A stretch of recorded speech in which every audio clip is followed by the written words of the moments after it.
Thank you very much, and thank you to the panel for joining us for this session on innovation and regulation. And I feel like we've been talking about innovation and regulation all day, and so this is really just a continuation of that conversation.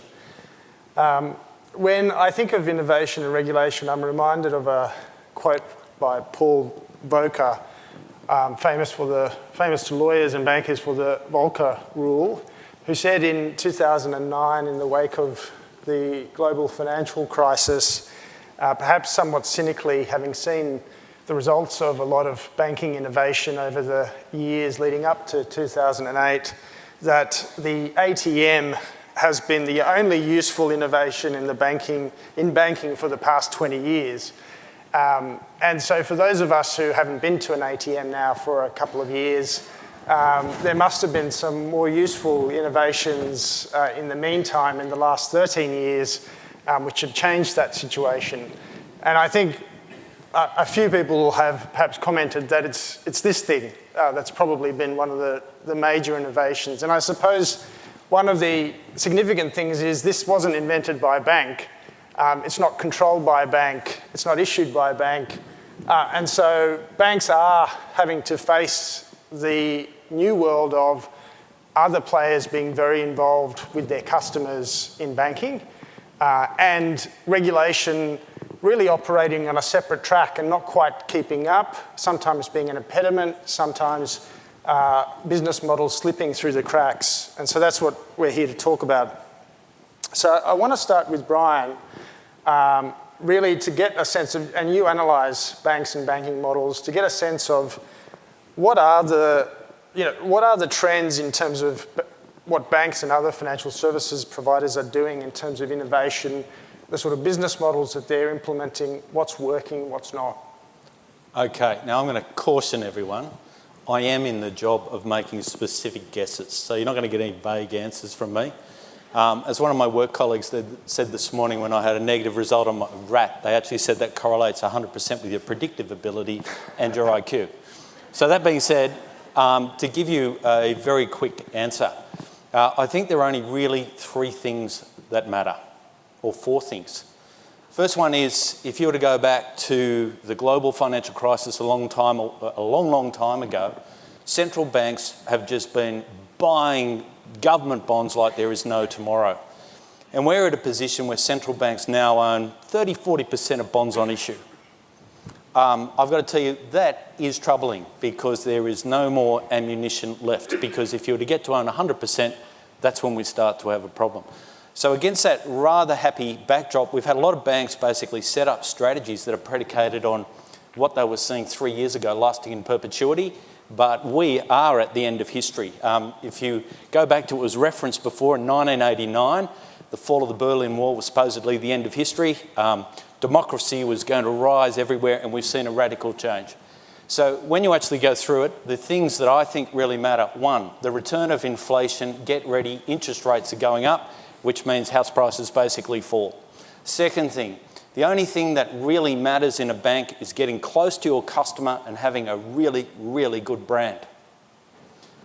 Technology, and these are all kind of linked together, technology and data and brand. And that basically is what you've got to do. So when we have a look at it, we've had some banks that are basically have not had the scale to be able to afford great technology, so they're getting more distant from their customers by going down the mortgage broker channel, which is actually quite expensive, for example. We've got other banks that are going the other way. If you ask me what will win, it's that when you pick up your phone and you look at what is on the banking app, if it's really good and it really, really entices you, that will be good. But if it's anything less than that, that will be bad. And so, there's a lot of talk about competition from new entrants, competition from neobanks. How do you see that playing out over time? Do they pose a real threat to the major banks? If you'd asked me that question 6 weeks ago, I would have given you a very, very different answer. So when we have a look at it, and it will be very different around the world, but when you actually have a look at it, the sad reality is that we can see the cost of debt going up. We can also see that the US looks a lot safer if you're a US dollar benchmarked investor in the rest of the world. So everyone will go back to hide in the US because that's how you measure your performance.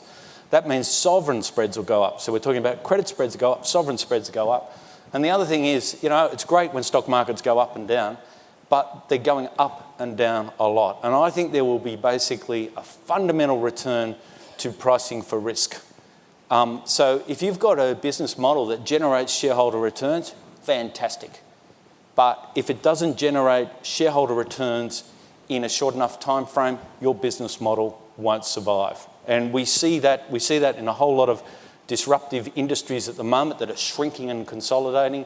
My own personal view is I think it actually favours the incumbents who've got large scale to invest, already have a lot of customers locked in on that mobile phone, and under consumer data rights can basically expand into these parallel products. So I think that what we're seeing happening at the macro level is not necessarily good for a lot of the disruptors. That'll make me very unpopular with a lot of people, but that's what I think.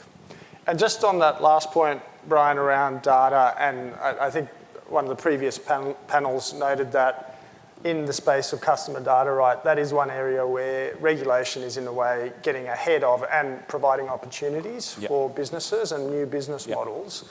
And again, there's a suggestion that might completely open up this space to other providers. But it works both ways, doesn't it? To the extent that banks have to share their data, they also get access to much richer data about their customers. So how is this going to play out? Well, what it really does is it opens up the way for banks to actually be predators. So I know everyone talks that consumer data right basically is fantastic, but there will be definitely winners and losers. If I could just observe what I think will happen, open banking we talk about a lot, but it really is about consumer data rights, which goes well beyond banking. And so really successful strategies, personally I think, will be about a bank saying, I've got a lot of retail customers, you're an electricity company, you need a lot of customers, offer me a better price, put the two together, and everyone basically wins. The other thing is that once I get one relationship on that banking app, I get to see every relationship you've got, and that's where the predators. So I've got to tell you, I think it actually favours big over small, and it really favours those that have been making big investments in basically data and IT. I think they're the only two things that will really drive it. Thanks, Brian. You've been uncharacteristically uncontroversial in your comments, so... I apologise. Andrew, if we might turn to you. But he's got a lot of good data involved, right? He's pretty clever. Andrew, you've had a busy year, 2021. Well, it's good not to be boring, isn't it? It is good not to be boring. I know that no one's asleep yet. But we'll try and put a few people to sleep during this session. So the government very handily wrapped up a whole bunch of recommendations that were made by various inquiries, including the one that you chaired last year at the end of the year. Very ambitious goals for this year in terms of consultation and legislation. I was wondering, in your mind, reflecting on all of it, what are the few reform items that you think are going to make the biggest difference and the biggest impact? Yeah, well, I mean, I think the biggest trend that we're living through, and I've been in Parliament for 2 years, is the huge role that the big tech companies are going to play over the next decade. And we're probably living through a period where a handful of companies have the most power that any small group of organisations have had since the Gilded Age, and that's those big five tech companies. And unless we have a proper agenda to address those policy issues, which also affect your sector, especially if Google is going to become a bank or Apple is going to become a buy now, pay later product, then I'm not sure what sort of a domestic banking sector we might have. So that's sort of the trend in my time in Parliament, it might be 5 minutes, it might be five years, will be more and more regulation in this big tech space, because that is going to be one of the significant things that we can control as an economy and as a country. And the recommendations that we made last year in the digital assets inquiry or the crypto inquiry, which were wrapped up by Josh into his payments reforms, that's just one part of that. And the whole point of developing a digital assets agenda is to do just that, so that we have a plan that is going to put Australia on a path to really do two things, right? Attract and maintain investment here, but also protect consumers. And the rest of the recommendations on payments and whatnot are just part of that. So these are the biggest changes to payments in 25 years. But that's not the whole thing. I mean, the whole thing is going to be, and look, you know, I know people get sick of politicians talking their talking points. I mean, I get sick of it too. But and Flinsky's good, you know, he's fun. But you know, when you think about it, I would say the best work this government's done has been around that big tech space. So this time last year, we had a big Barney with Google and Facebook, right? Google reckoned they were going to leave $2 billion of revenue on the table and go back to California. I mean, that was never going to happen. We called their bluff. Facebook was turning off community pages. So the media bargaining is one piece, online safety is another piece. You've got to see crypto as another piece. There's all these different component parts of really trying to address this huge change in our lives around big tech. And so it's a long answer, but the short answer part of it is these are the biggest changes to payments, but they're only one part of it. We got the Parliamentary Library to find out how many times Prime Ministers and Treasurers have mentioned the words payments policy in the past quarter of a century. Only twice. But over the next 25 years, I'm sure it'll be mentioned more than twice. And I think maybe some of the people in this room might say, well, that's because the banks have made sure that the payment system has worked efficiently and well during that time and there haven't been any issues. But I agree with that. I mean, when the RBA was doing a strategic review of the payment system, was it 8 years ago? I mean, I think the payment system had a long way to go. And I know that people in this room and people beyond this room, the banking sector has absolutely pulled its weight in improving the capacity of the payment system. And I'm not criticising the banks in any way for that. I think the issues that Canberra is working through are beyond the day-to-day control of any particular organisation, and that's really how the country looks at these challenges. And look, you know, if we were running the Senate inquiry today into the crypto stuff, last year when we ran it, we were looking primarily at the economic issues, right? How do you protect consumers? How do you drive investment onshore? How do you stop the brain and capital drain? But now we'd be looking much more at the national security component of that. And as Josh said in this room on whenever it was Wednesday night at the AFR dinner, you know, the economic security and the security components, national security components are consolidating very quickly. I might come back to crypto, but just touching on your comments around technology and technology companies and what they're doing here. Yeah. The reform agenda obviously doesn't mention Apple or Google or Facebook or any of the big tech companies by name intentionally. Funny, isn't it? Yeah. What it does do is suggest that the government have much more broader powers and the RBA have broader powers to regulate and to effectively identify bits of the payment infrastructure which is currently outside the regulatory umbrella and bring it in and then decide which bits you want to regulate and how. And so I think the question mark for everybody is going to be, what is the plan?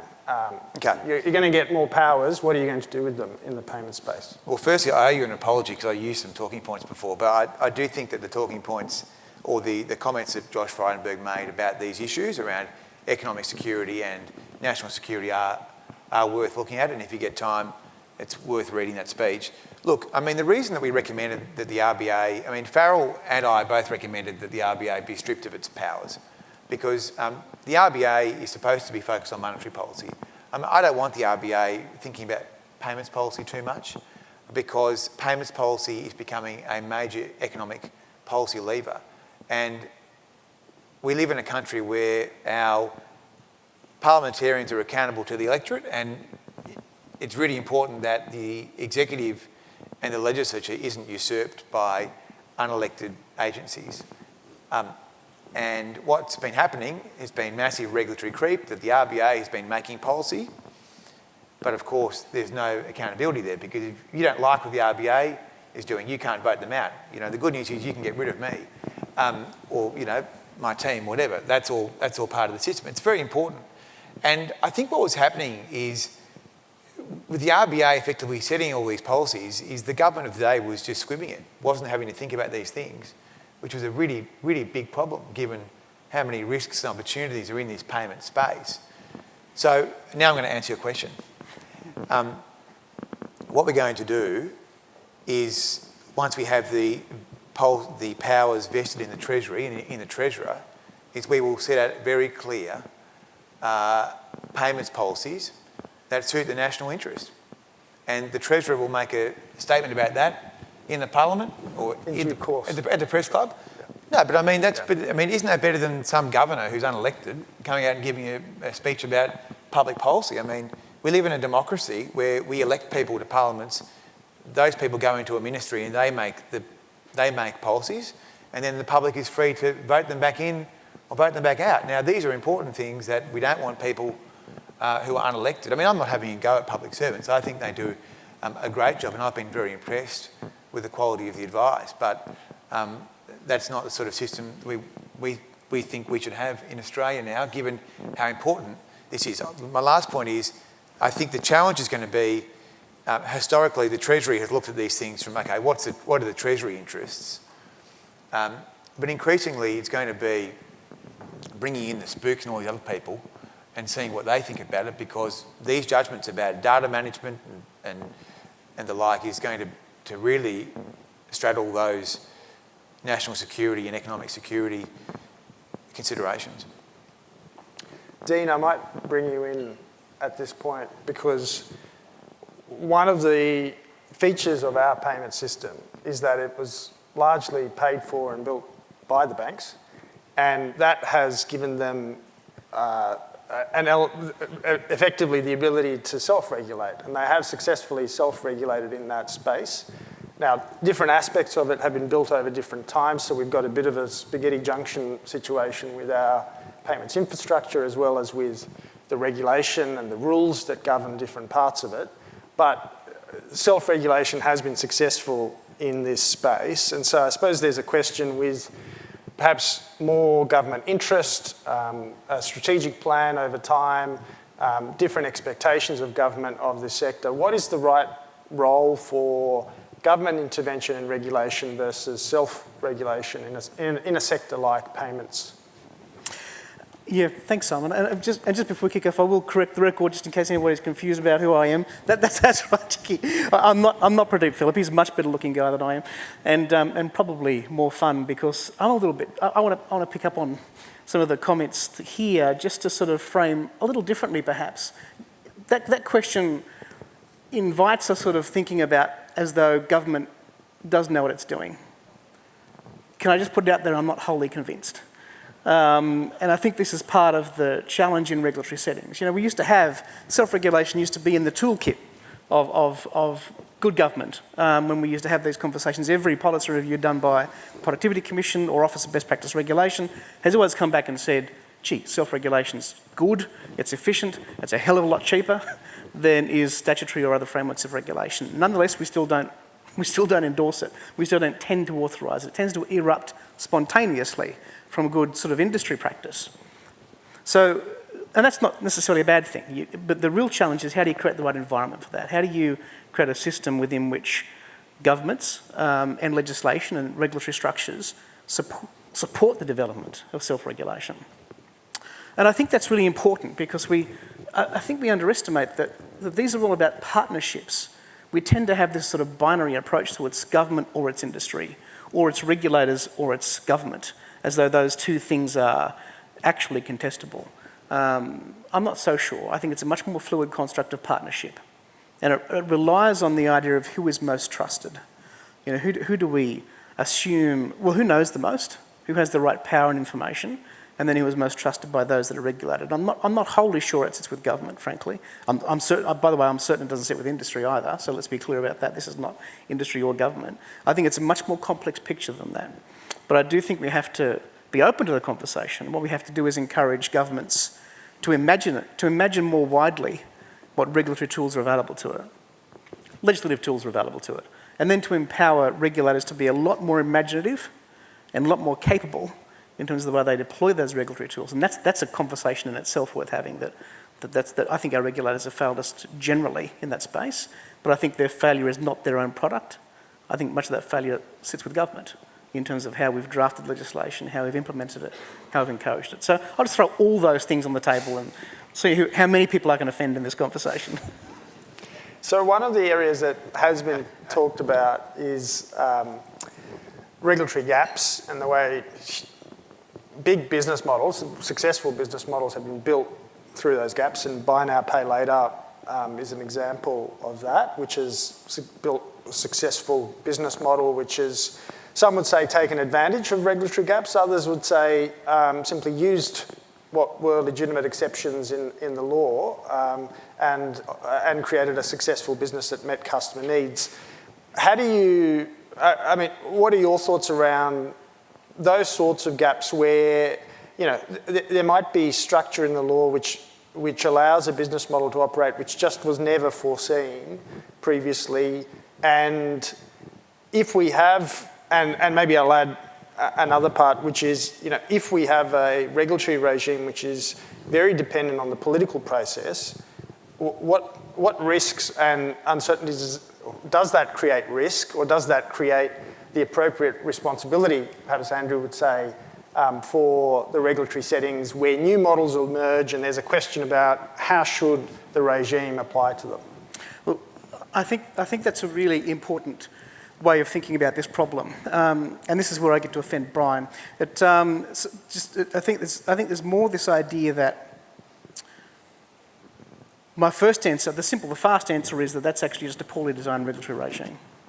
A regulatory regime that can't imagine the growth on the edges of a marketplace is a poorly designed regulatory regime.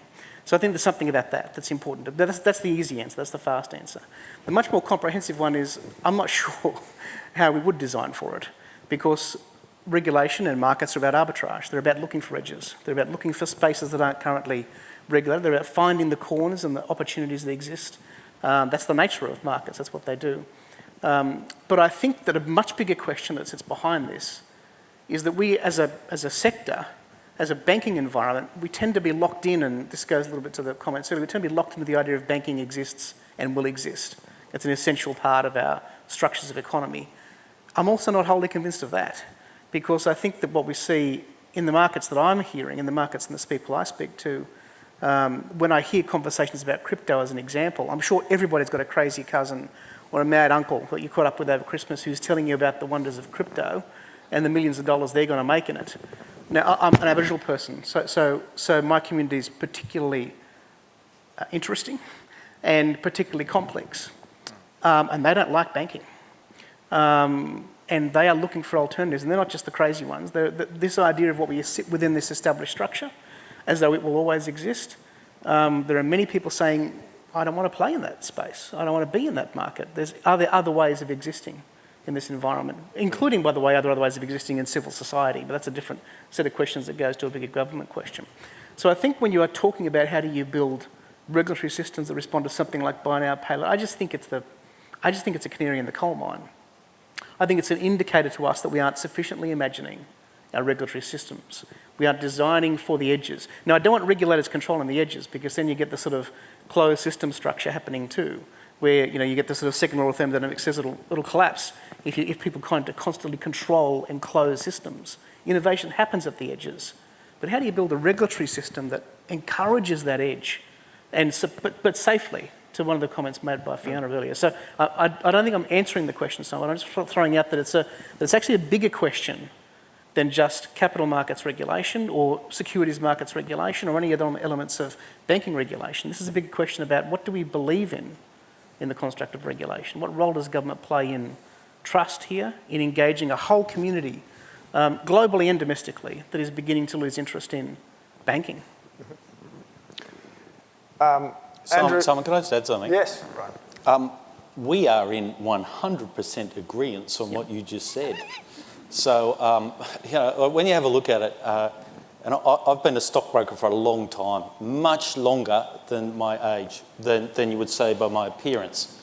But I did want to flag to you, in my long career, it seems to me that every time the regulator changes a rule, that changes the focus of the business, rather than actually thinking about the long-term economics of it. So if we have a look at buy now, pay later, absolutely fantastic till it wasn't.